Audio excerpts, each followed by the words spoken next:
At London Financial Studies, we focus exclusively on capital markets. Our programs offer practical learning to professionals from all over the world. Public courses are delivered in London, New York, and Singapore. Our teachers are leading experts in their fields with a wealth of practical knowledge. They are skilled communicators who can get the message across quickly and effectively. Dr. William Allen has over 30 years' experience in banking and finance in London and New York, including senior positions at JP Morgan. He is a senior consultant and regular speaker in the areas of executive bank management, ALM, treasury, derivatives, portfolio management, and regulation.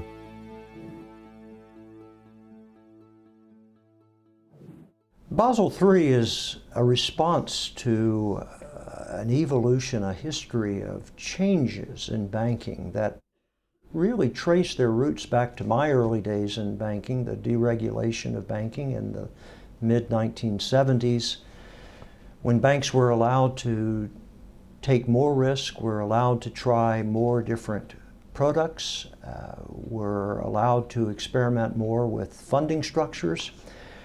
Of course, the markets were also becoming deregulated and markets were becoming volatile, interest rates were more volatile, foreign exchange was becoming more volatile.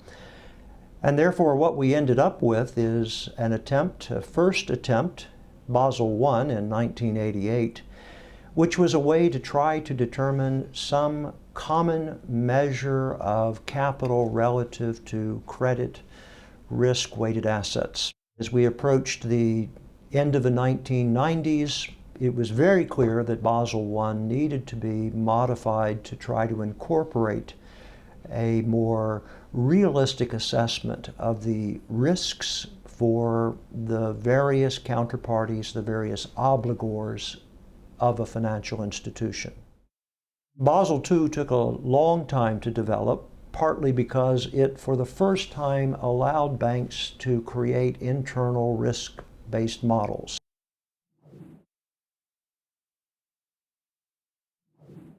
The crises illustrated the weakness in Basel II through securitizations, asset-backed products, and other markets-traded products. As the crises deepened, it became clear that there were more problems with Basel II than just securitization and the trading books. Basel III was an attempt to increase the quality of capital and the amount of capital.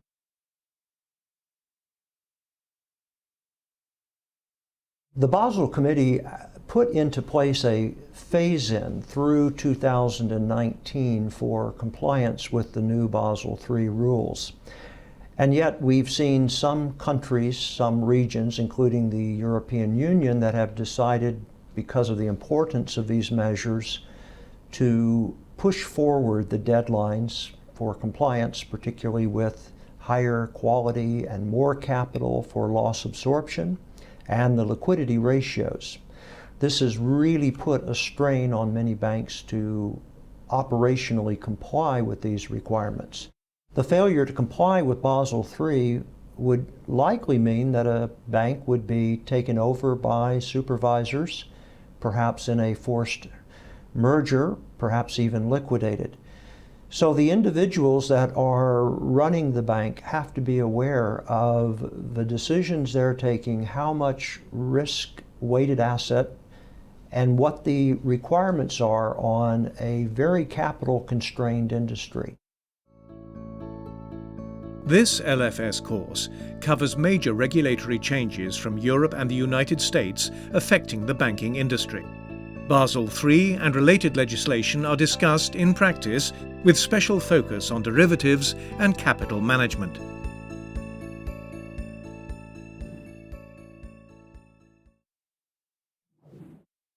Basel III has not been one complete document as Basel II was. Basel II was a very comprehensive document that was prepared and implemented, but what we've seen in Basel III is a continuing series of amendments.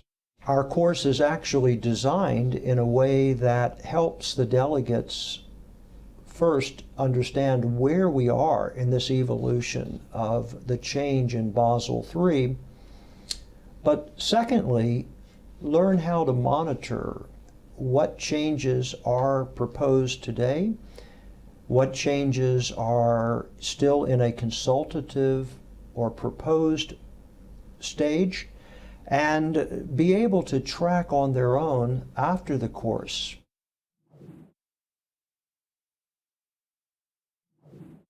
The typical delegates that we have come on the course include quite a range from business unit professionals who are managing customer business and looking for ways that they can be more efficient in their use of risk-weighted assets and capital, ranging to risk managers and compliance officers who want to better understand how the business activities align themselves with the requirements.